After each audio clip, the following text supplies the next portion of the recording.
Welcome to the I'm Book podcast. I'm April O'Leary, and this is the YouTube version of our podcast. To get the audio version, you can hop on over to Spotify or anywhere that you consume audio podcasts. We are going to jump into some really cool content, so stay tuned for our next guest. We look forward to connecting with you, and be sure to subscribe. And to start your author adventure, hop on over to o'learypublishing.com, where you can map out the entire process and see what writing a book would look like for you. Let's get started. All right. Welcome to the show, Mark. So glad to have you. Thanks so much for having me on the show. It's a pleasure to be here.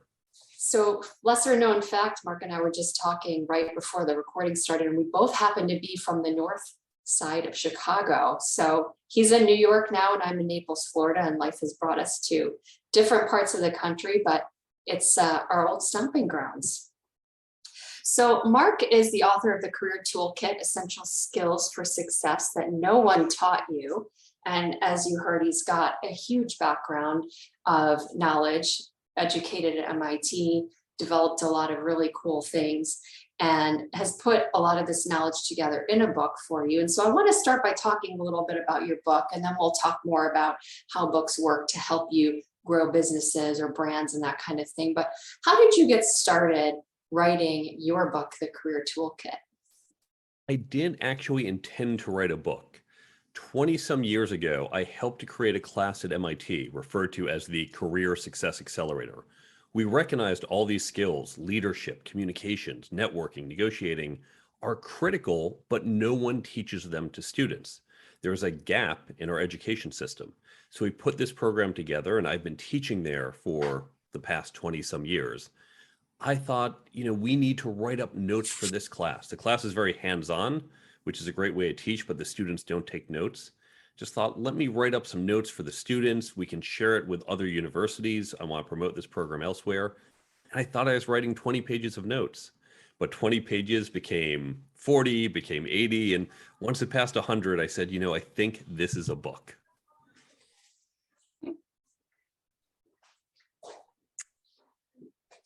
I will cut out that part. No worries. The joys of working from home when children are out of school and college. So anyways, let me just make a blank spot for a second there. So your class at MIT over the past 20 years is what really gave you sort of the context for building the book, building the manuscript, and when you started writing it, it blossomed into so much more. And so when you began putting this all together in a manuscript, how did that look for you?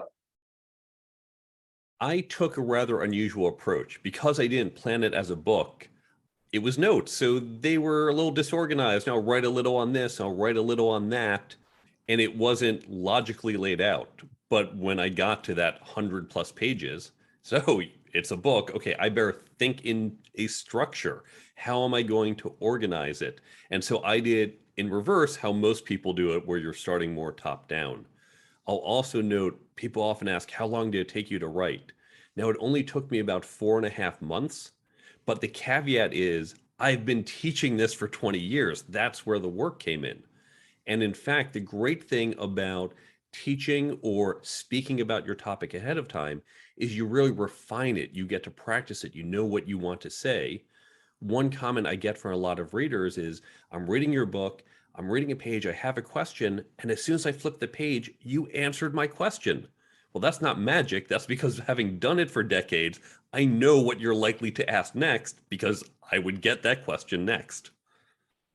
And it's interesting because I feel as though authors who write from their expertise, specifically, obviously nonfiction, have that benefit of working with their knowledge base for a long period of time. We don't necessarily jump into writing a nonfiction book and start researching on day one of writing. Exactly. So as you were writing this manuscript, were you involving some beta readers, some students, or some other faculty to get some feedback on it? Or how did that look for you? I had a couple different feedback mechanisms. The first were the content readers. And in fact, I broke them up into two categories. There were my peers. There were people who were typically in their 40s and 50s who were experienced leaders. experts in this area. Some of them were other people with whom I've taught. And they could look in and say, Mark, I think you're not explaining this concept well. They could give me almost peer level, expert level feedback. Then I had a different set of readers who were more the target group. The book tends to appeal slightly more to people 20 to 40, although I do get people even in their 40s and 50s saying, wow, I wish I had learned this earlier.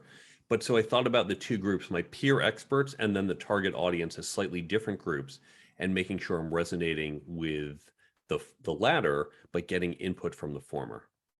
I love that approach. That's really smart. And when you received some of that peer level input, were you able to metabolize and adapt that? Or was it kind of hard and caught you a little off guard at some points? I find that there's a couple different ways that people approach the editorial experience. Some of us have a hard time because we feel so in love with the way we explain something. And sometimes it's like, oh yeah, that really makes sense what you're saying. Thanks for pointing that out. It was more of the latter. Certainly there were points where I felt almost a little, hostile. Oh, you're challenging my idea. But the other thing that happened throughout the process is I would have almost this manic depressive approach to my writing where I'd think, wow, I spent the last couple of weeks doing a bunch of revisions and this is fantastic. I love the book. I love what I'm saying. And then the next week I'd think, oh my God, this is garbage. This is crap. No one's going to read this. This is embarrassing. And I'd go from the highs of loving it to the lows of hating it. And so certainly when they caught me more in the lows, it's, oh, thank God, they're going to prevent me from pointing out something that's total garbage. And from what I understand, that's pretty normal that you're going to go through the periods of loving and hating your work. And you might respond differently to criticism during each of those periods. That is a great point. How did you get out of some of those periods? Because I've found that authors that we work with, especially right before a launch, struggle with a lot of self-doubt, self-criticism, wondering if it's good enough or wanting to just retweak that last part and retweak. It's like at some point you have to let go of the manuscript.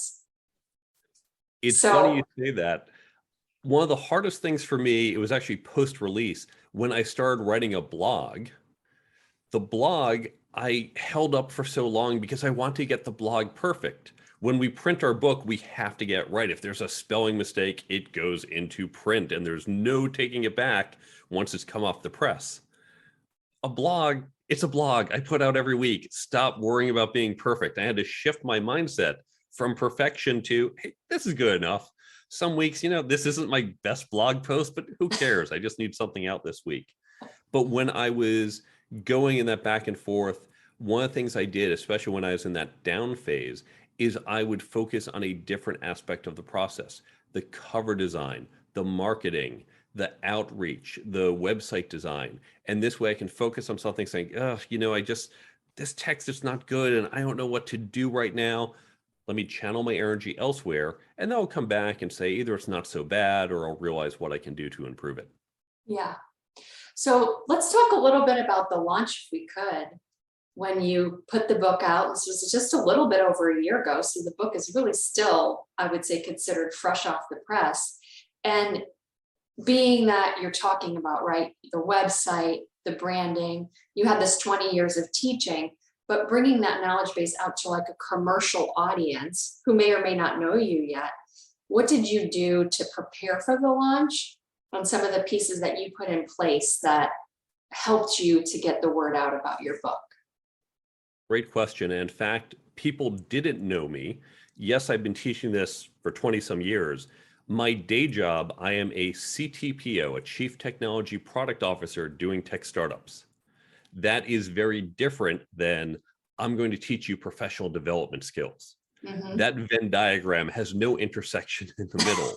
So I had to build a completely separate brand for myself.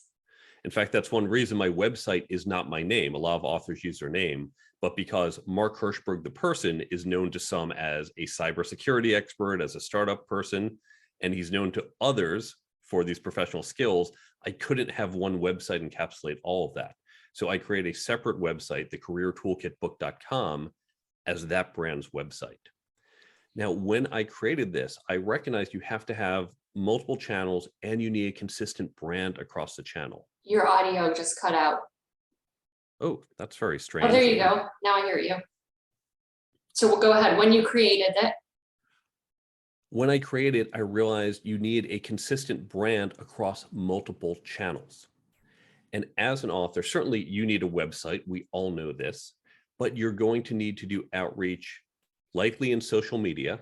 That doesn't necessarily mean you need to be on TikTok. I'm not on it yet, although I keep getting pressure there. Probably LinkedIn for business books. Now, I also cross post to Twitter and Facebook and Instagram. Not that I expect large followings, but I use a tool that lets me just post the same thing to all of them. You will likely need to go on podcasts. You'll need to do local talks. You'll need to build this into your larger business. It might be consulting, it might be speaking. And so you need to think strategically about your overall plan and recognize your book is not the goal. Your book is one component of your larger business. and I love that you said that, because we talk a lot with our authors about what is the book doing for you? How are you going to use this book as part of a larger brand or a larger business or a larger goal? And so how did this book fit into your larger goal? And let me just note, by the way, I'm a member of author groups, of speaking groups, of podcasting groups, and it's very frustrating because you are not one of those things. I don't know anyone who's just a speaker who doesn't also have a book and or a podcast or coaching or something else. Most authors don't just write a book without also doing speaking or coaching or something else. We really need to think not as individual channels, but holistically, you are doing all of it. Now, I'm a little unique. Most people write a book like mine will say, oh, and now I'm an executive coach. Now I'm a career coach. I actually don't do any of that coaching because I have my day job that is totally different that I enjoy. So it didn't help my brand in that sense. My motivation for my book was rather unusual. I just want to help people. I'm not worried about the revenue or the sales. I do, however, do some speaking, and I need to have a consistent brand across the book and the speaking. And actually, I'll note, I put a lot of effort into the brand design here. So one of the things we did when I was doing my cover concepts, when you do a book, you'll have your cover designer will give you multiple concepts. So we had lots of different ideas. I also went to Fiverr. There you go. Now it's back on again. Let me make sure my things are connected. I've never had this problem before. I'm so sorry. That's okay. Maybe something loose. One of the other things I did, I went to Fiverr. And at Fiverr, this is where you can hire freelancers around the world. I pay them $5, $10 each and say, give me a cover design. Or they'll say, we'll do a few revisions. Forget the revisions. Just give me 3 versions, no revisions. I just, for a couple dollars, got lots of different concepts. Then I tested them. I actually ran surveys with my target market to see what resonated. The cover design we went with, this was clearly the top cover design. And if you look at it, it has some iconography on it. It has these little almost clip art like businessy things. They were generic, but I spent a lot of time, weeks, working with the cover designer, working with feedback from friends to make sure each of those icons were consistent with one of the 10 chapters in the book. Each chapter has an icon. Interviewing has an icon that's separate than networking. By doing this, I created this brand that is now used, and you see the iconography on the website, in the book, in my social media, in my talks, in the app. It is very consistent and it builds into the larger brand. That's not just, this is on the cover of my book, and that's the only place you see it. It works for my larger goals. It's a great idea, and I think Fiverr is a great suggestion for so many things. I've had good luck with them for a lot of things: social media help, some design help, video editing, that kind of thing. It's a great platform. So I'm glad you recommended that. And it's great to think about the cover design as a much bigger portion of your brand and how you're going to incorporate the design elements to encapsulate the content of the book, but also the messaging that you're trying to give to your readers. So in the process of developing all of this, because there is that intellectual part of writing where we take our skills and our knowledge and we're putting it into a logical format and we're thinking about our readers. Then there's the creative hat you have to wear to come up with the cover design and the website and how all of that's going to play together. And then, as you mentioned, the Venn diagram, it's like which parts of those overlap and how are we going to make it all cohesive? So do you find certain parts of that process more interesting for you or certain parts more challenging? For me, because I've been fortunate to have a lot of marketing training, I think it was easy and natural. I know a lot of authors struggle with this. A lot of authors think my job is to write and create the content, but they don't know how to sell it. And very important, you need to understand as an author, or again, as an author, speaker, coach, whatever your larger business is, if you build it, they won't necessarily come. Writing is the first third of the marathon you're running. You need to spend at least twice the amount of time you spent writing the book, marketing the book.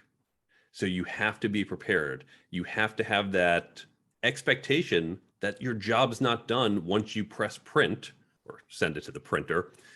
You need to keep going. You need to keep pushing. Too many authors think, well, I have my launch week and okay, this is big. And I do a couple events. I went on half a dozen podcasts. Well, how come I'm not a bestseller? You need to keep pushing, pushing, pushing. I have been on over 300 podcasts and I keep going because it is a marathon. It's not done when I hit 50 podcasts. It's not done when I hit 100. I will keep going because my business keeps going. It's interesting. I was reading a blog recently where an author made in their own mental goals for their books, they focused not on book sales, but on Amazon reviews. And I thought that was a good way to think about it, is how are we creating some metrics that aren't necessarily always tied to just book sales, but it could be podcasts that you're on or blogs you're featured in, some of those tangible results of actions we can take. And then the book sales will follow because of those actions. And the dirty secret that you and I know, you're not making money from book sales. That's the reality. If you're thinking, I'm going to make $100,000 by selling my book, probably not. But the book and the related content can lead to your consulting, your speaking, your classes, the other things. And you have to recognize your book is part of it. And so just as at a business, you don't say, we have all these leads, done. No, leads are how you start, and then you convert into sales, and then you service your customers. Leads are just one component. Your book, think of it as one component of driving your business.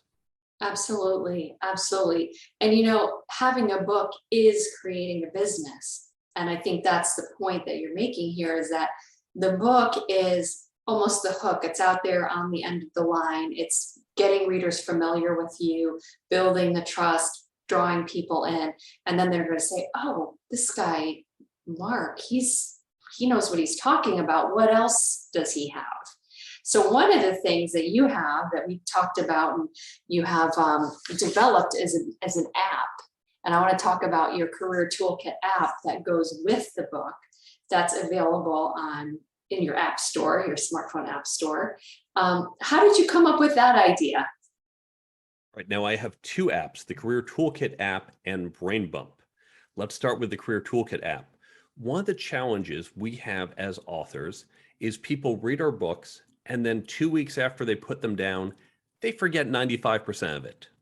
Well, that's a problem for the reader because you have such great advice and they wanted to get your advice, but now they forgot most of it. That seems like an inefficient use of their time. We want to help the reader remember, because our job is not to sell pieces of paper, it's to transform the lives of our readers. Now, at the same time, we also want them to remember us, because word of mouth marketing doesn't work if they don't remember your book. The likelihood that they're going to turn to you for your other services is diminished if they don't remember you and your great advice. So how do we help our readers remember their content, but also remember our brand? And that's where I created the app. The app is like a cross between a flashcard app and a daily affirmation app. I was shocked this didn't exist, by the way. I looked for it, did not exist in the market. We filed a patent on it and then created the app. So the idea is it takes highlights from the book. If you went through the highlighter, here are the key things. They're in the app and the user will use it one of two ways. Either the user says, I need this information now. For example, networking is something I cover. Oh, I'm walking into a networking event. What were those tips in Mark's book? Pull it out in the app, flip through it 2 minutes before you walk in the room, and you get just-in-time access to the content. The second way it's used is each day at a time the user sets, one of those tips gets surfaced. They get a little push notification on the phone. They don't even have to open the app. They look and say, oh, yeah, that's a really good piece of advice. I need to remember that. Swipe, done. And if you surface it every day, eventually they start to retain it. Spaced repetition, that's how we learn. But it also means they see my brand every day. They get reminded of it. So we built the Career Toolkit app, and then other authors came and said, we want this. Now, one of the challenges when you build an app is now I have to get people, well, buy the book, oh, and download my app, oh, and sign up for the email list, oh, and follow me on social media. It's a lot of calls to action.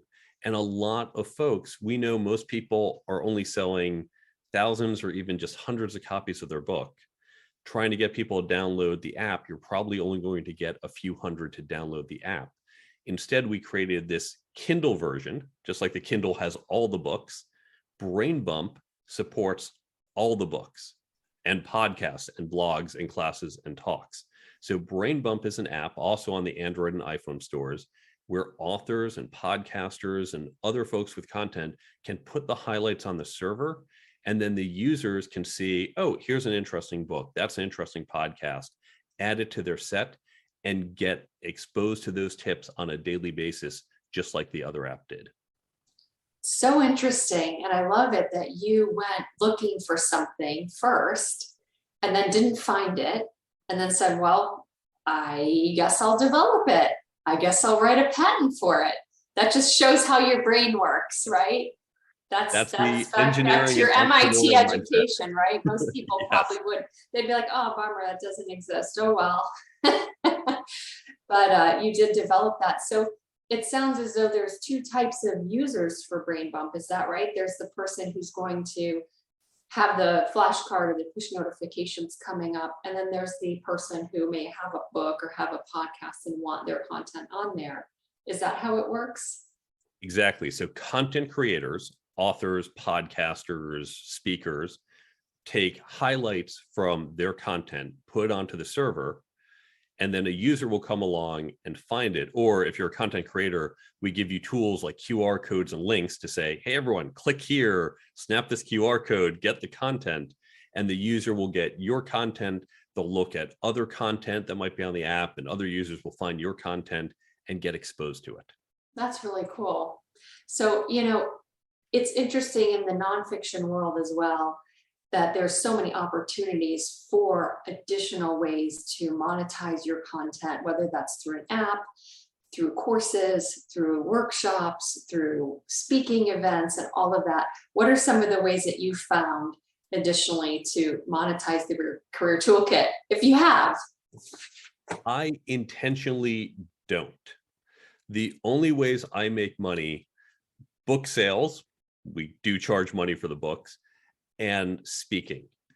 Everything else on my website, it is a free download. I don't even gate it with an email. So this is a typical technique for lead funnels. You give someone a freebie. Oh, here's a free app, or here's a free download. But before you do so, enter your email. And by the way, I've done that professionally. I've been part of lead generation companies, and we help companies do this, get their leads. I intentionally didn't want to do that because my goal, as I mentioned, is a little different. I make most of my money through my day job. This is fun for me.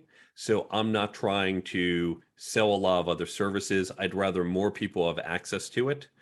But if I were to try and monetize, certainly I could sell additional supplemental material. And a common thing, for example, is when you have a book like mine, you create the workbook that you sell for an additional $5, whether through Amazon or your website. I could have classes. I could have a podcast, and from the podcast, I could use that to either get money through advertising or do lead generation through the podcast itself. I could have private classes, for example, that I sell through the website. So there's a bunch of standard ways. I just choose not to do them. Yeah, well, you have a full plate with your day job career and your teaching, and now as an author, doing all your podcast interviews and blogging. So I think you have successfully filled your calendar, I should say. So, to kind of wrap it up here, what would you say, what advice would you give to new authors who are looking for ways to grow their visibility with their book? What are some sort of, I'll say, low-hanging fruit, some ways to just even start? Because I think there's that tendency to have that feeling of like, I'm the author, I'm writing, and now I've got to take off that writer's hat and have to put on the marketing hat. And for many, they don't bring the marketing skills to the table. That's sort of that upward learning curve that they're going to learn with their book, like growing up with their book, like many of us grow up with our kids, right? So what are some things they can do? Content can be reused. So here's an example. I'll go on a podcast, and on the podcast, of course, you'll promote the podcast. I'll promote the podcast. I go, oh, hey, check me on this podcast. And from the podcast, it might be more than one tweet or one Instagram post, because we might do, oh, here's a highlight, here's a thing. Now, on a show, you might ask me a question. I think, oh, that's a really good point. I haven't thought about that. I'm going to turn that into a blog post. That blog post, I might get 2 or 3 posts out of that, 2 or 3 social media posts. Here's a blog post. Oh, here's a highlight from the post. I could also read the blog post into a microphone and turn that into a podcast. That's the same thing as my blog. And so one conversation that we had for 30 minutes can lead to 5, 8, a dozen different pieces of content that I can surface over the coming weeks.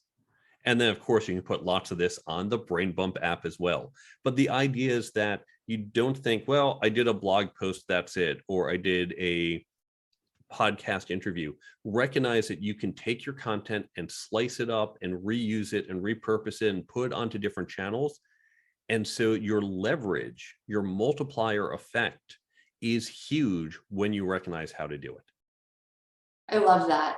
And it's reusing that same content in various different modalities: video, audio, written word, transcribing, podcast interviews, working that into a blog post. There's so many ways that we don't need to necessarily sit and look at a blank screen and try to come up with new ideas every time. I do want to say, for authors who have that first book that's getting out there, one really important thing to have is a media kit. And I will give Mark a huge compliment here, because his media kit that he sent when we connected and scheduled this podcast is exceptionally well organized. It has summaries of his book, his chapters, questions to ask. It shares about his app. It gives his bio and all of that. So if you're an author who wants to schedule podcasts, it's really important to have that kind of kit available, because it helps the people that you want to work with. So how did you develop your media toolkit? Having done some marketing before, I know what a media kit looks like. I looked at a few others from authors, and then some of it was literally copy paste. I'm going to take that idea and put my picture, not that guy's picture. There's a pretty standard format to them. And in summary, the first page is just an overview of the book, a quick summary, some quick facts, the book cover. Second page, you're going to have a bio. Often you might even have multiple bios, because some people take a long bio. Some say, oh, we need under 50 words. So I have multiple versions of the bio. You're going to have some social proof. And these are the quotes. We loved it. Best book ever, presumably from a well-known source. And then you might have some questions or directions. And here's the key thing. Here's why you want that. Whenever you are selling, and when I'm trying to get on a podcast, I am selling myself to the podcast host. You want to make it as easy as possible for the customer, I'm using that term loosely, to say yes. You want to remove objections. And so if I pitch you and say, hey, I have a book, you should put me on. Think, okay, now I have to Google Mark. Now I have to look at his book. I have to figure out, is he competent? Is his content relevant to me? by doing all the work, and of course I do it once, I can reuse it with everyone I reach out to. I've made it so easy for you. Say, oh yeah, I can skim this. This all looks good. If there's a question I somehow missed, you can reach out to me, or then you look it up. But if I've done 80, 90, 99% of the work for you, it's easier for you to say yes. And I can tell you, having done literally hundreds of podcasts, podcasters tell me no one sends a media kit. Unless you're some big name celebrity and you have a PR firm, individuals, people like me, don't send media kits. And when you do, you stand out. That's so true. So, and you got a great headshot and a great media kit. You got an excellent book, a well-branded website. You've got the whole kit and caboodle. So you're the real deal, Mark. And I'm glad to have had you on this podcast. Where can people find you? I'm going to give you two websites. The careertoolkitbook.com. That's the website for my book, and you can learn more about me, where to buy the book. You can check out the Career Toolkit app from there. You can look at my resources page with all the great resources. So that's the careertoolkitbook.com. Then there is cognoscomedia.com, COGNOSCO media.com. And that produced Brain Bump. And so if you go to the Android and iPhone stores, you can download Brain Bump to try out the app. If you want to learn more about how it works or potentially have your content on there, reach out to me at cognoscomedia.com and see if your content's right for the app. I love it. So we'll make sure to have both of those links in the show notes. We appreciate your time to be on here. The Career Toolkit is an exceptional book. It's going to help many people, I know, as it has with this content that you've been teaching for 20 years, but now you've gotten it outside of the classroom and out into the world.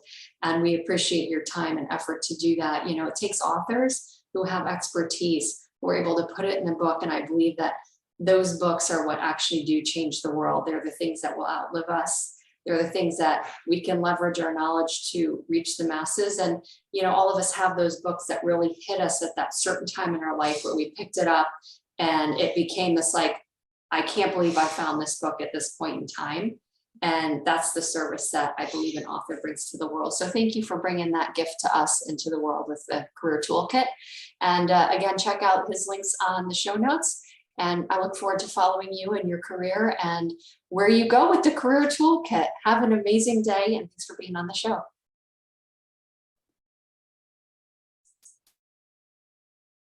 So this has been another episode of the iBook Podcast. I'm April O'Leary signing off.